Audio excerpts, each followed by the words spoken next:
Hello and welcome to the Desert Survivalist Bunker. This is Desert Survivalist 1, back with another video. Want to say hi to all my new subs. I know there's been quite a few of you over the past 6 months or so since I made a video. Might have been longer. So I want to start doing a few videos, probably a whole series on just quick videos on some of the new developments in military gear that's coming into the civilian surplus stream that you could use potentially as a survivalist setup. So for my first thing I wanted to do is this Mole 2 medium rucksack. This one happens to be in multicam. Lighting is kind of bad in here, but you can see it's just kind of a medium-sized rucksack. It's bigger. It was meant to be a size between the assault pack, the Mole assault pack, and the Mole main rucksack. Kind of something they designed really quick, rushed over to Afghanistan. They made them in UCP digital and multicam. I believe this one here is 2008 dated.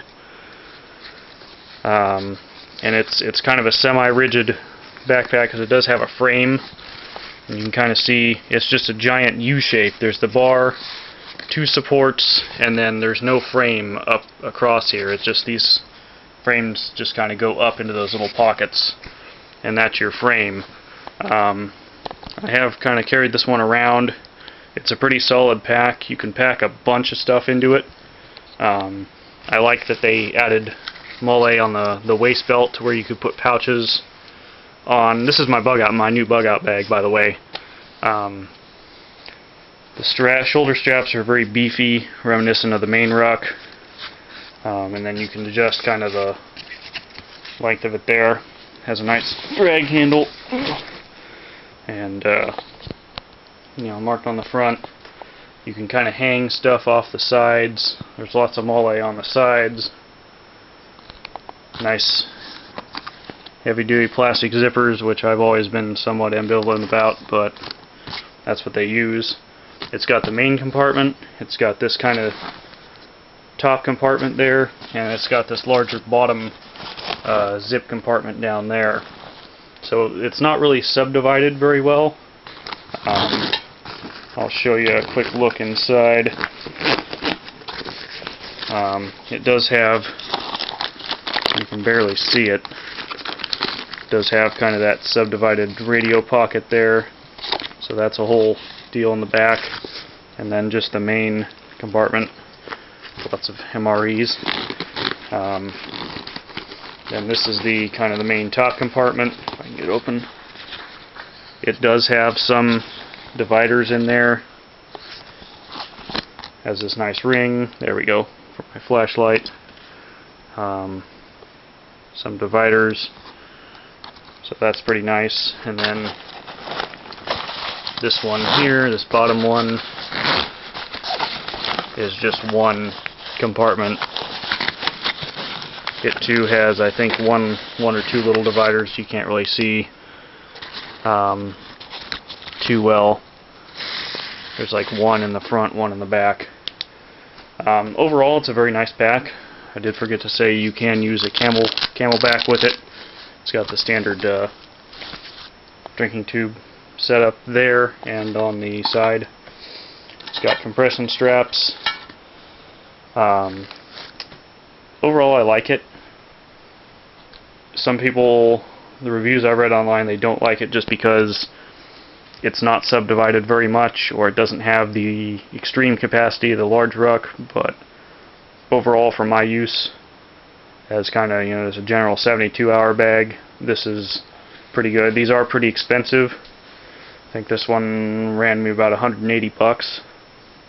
If you can find the ones in digital UCP, those are running about $60 to $80. These multicam ones are very few of in surplus, and so they're pretty up in value.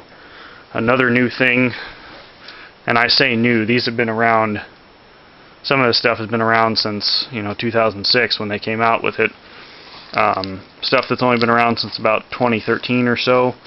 The new US IFAC 2, it's in one of these, almost reminiscent of if you have one of the Paraclete folding first aid kits or some of the other ones on the market. The ends just kind of fold in, you pull those out and all your supplies come out.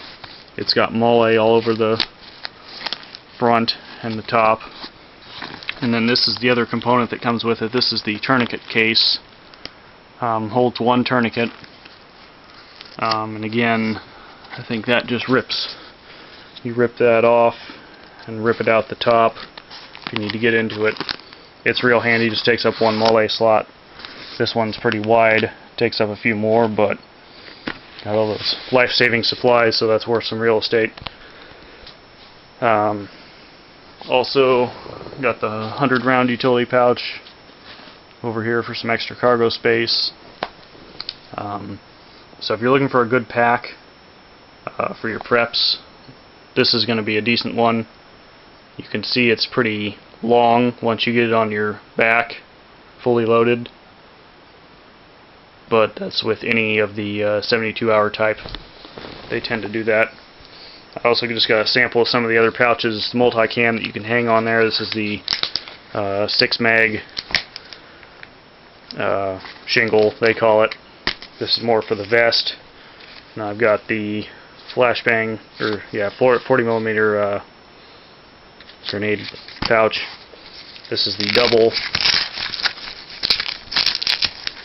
M4 mag pouch with extremely good Velcro, made by Eagle, I believe.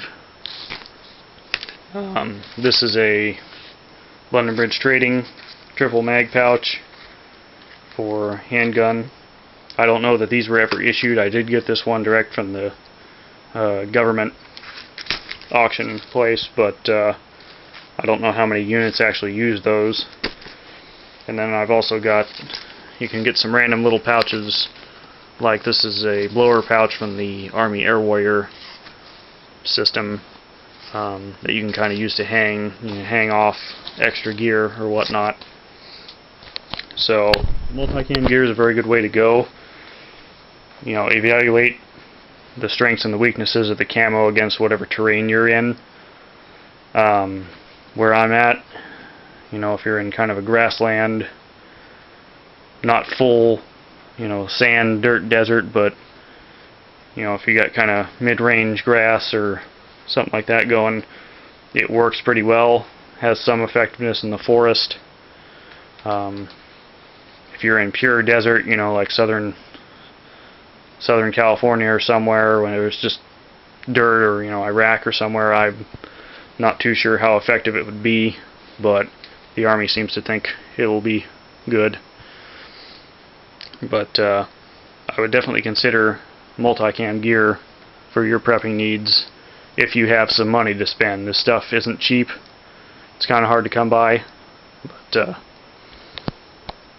I come by it a little less than most folks at a little less cost, so I've made the investment. But so we'll be doing part 2 here in a little bit.